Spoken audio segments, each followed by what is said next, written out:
ఇదైతే చాలా చిన్న కుక్క పిల్ల అండి. నిజంగా చూస్తుంటే ఏడుపు వస్తుంది దాని పరిస్థితి. అసలు చాలా వీక్ అయిపోయింది. ఈ గాయం చూడండి అసలు ఎంత దారుణంగా ఉందో. అది గాయం ఎట్లా అయిందో అయితే తెలియదు. హాస్పిటల్కి అయితే తీసుకొచ్చాము. డాడీ తీసుకోండి. అసలు టచ్ చేయనివ్వట్లేదు, అది ఆ బాధతో ఉంది కదా.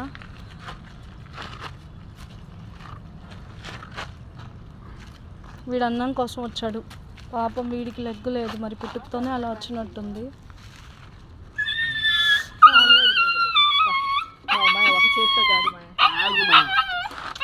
అది మేడ పట్టుకోపోతే పట్టుకోవడం కూడా చాలా డిఫికల్టీగా ఉంది. హాస్పిటల్కి తీసుకొచ్చాను. నేను మళ్ళీ పోస్ట్ చేస్తాను, బట్ ఎవరైనా హెల్ప్ చేస్తే వెంటనే దానికి సర్జరీ చేయిస్తాము. సో ఆ మెటీరియల్ వరకైనా మాకు ఇంత కొంత హెల్ప్ చేయండి ప్లీజ్.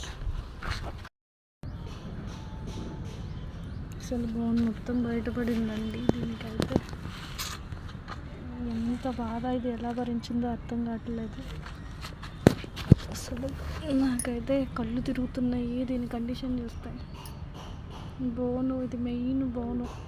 దీనికి అసలు ప్రజెంట్ అయితే సార్ కట్టాలన్నారు. కట్టుకొట్టుల కోసం వెళ్ళున్నారు. 2 days ఇలా చేశాక ఆపరేషన్ చేస్తానన్నారమ్మా.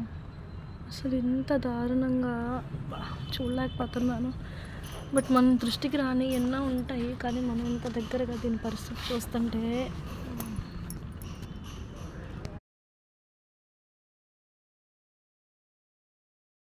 ఇదైతే చాలా చిన్న కుక్క పిల్ల అండి. నిజంగా చూస్తుంటే ఏడుపు వస్తుంది దాని పరిస్థితి.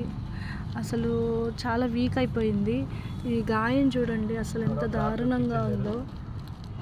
అది గాయం ఎట్లా అయిందో అయితే తెలియదు. హాస్పిటల్కి అయితే తీసుకొచ్చాము. డాడీ తీసుకోండి. అసలు టచ్ చేయనివ్వట్లేదు, అది ఆ బాధతో ఉంది కదా.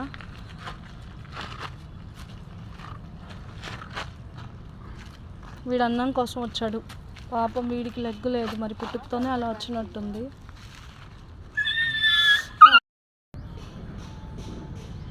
అసలు బోన్ మొత్తం బయటపడిందండి. దీనికైతే ఎంత బాధ, ఇది ఎలా భరించిందో అర్థం కావట్లేదు.